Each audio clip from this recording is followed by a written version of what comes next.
Hello everyone, it's Jack Cotton, luxury real estate expert, author, and agent. I'm here inside my beautiful, luxurious, but not overly ostentatious Cape Cod office, coming to you with number 3 in our series on market preparation. I've already forgotten the word staging. Oops, I just said it.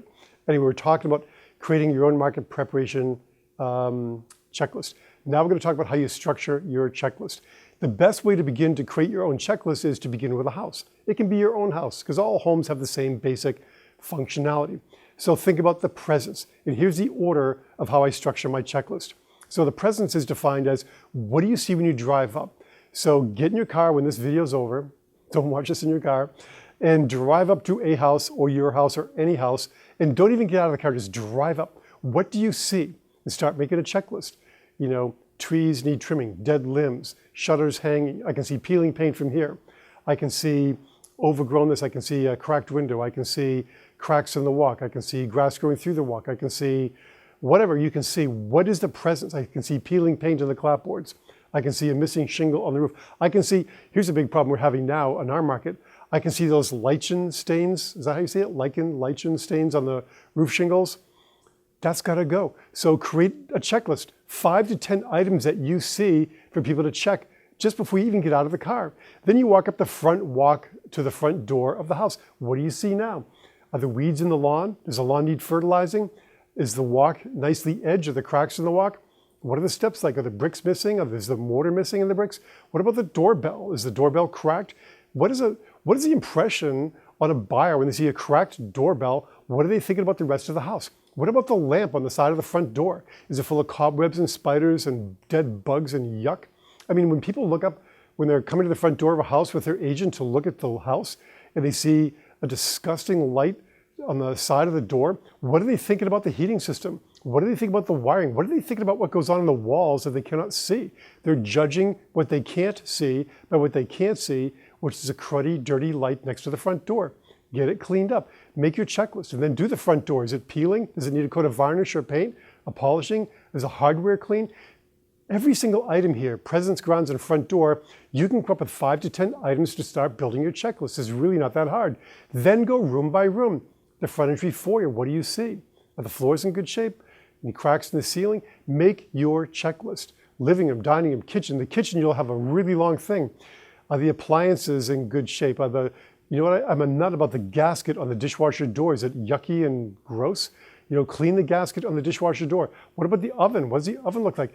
I can't believe how many buyers of high-end properties open the oven door and look inside. If it's gross, they're going to think, well, this is gross. I wonder what the heating system's like. I can't even see that. So just go through the whole kitchen. And then the bathrooms, all the bathrooms. Make a checklist for the bathrooms. You know, cracked tile, mold in the tile, you know, fogged up windows or cracked windows, new curtain, whatever the case may be. You know what, you've shown enough houses to know what should be there. Create your checklist going room by room inside the house. And then the basement and the garage. This is really important for guys like me. I have no say about any house that we buy except the garage and the basement. So I really focus on those 2 areas.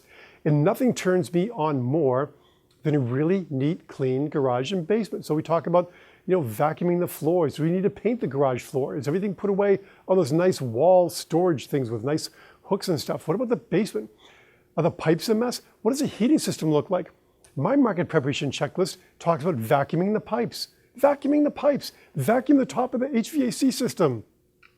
When I walk in the basement and I see a beautiful, clean, vacuumed furnace in the basement, I think that everything's great. You know, so just make sure it's clean and beautiful. All the systems, look at everything. I tell in my market preparation checklist, take every bulb out of every light fixture in the house and put in the maximum wattage allowed by that fixture. This is not the time to be saving energy. When your house is on the market, forget about saving energy. Throw away all those compact fluorescent light bulbs. They're useless when your house is on the market. So put in the brightest bulbs your fixture can support.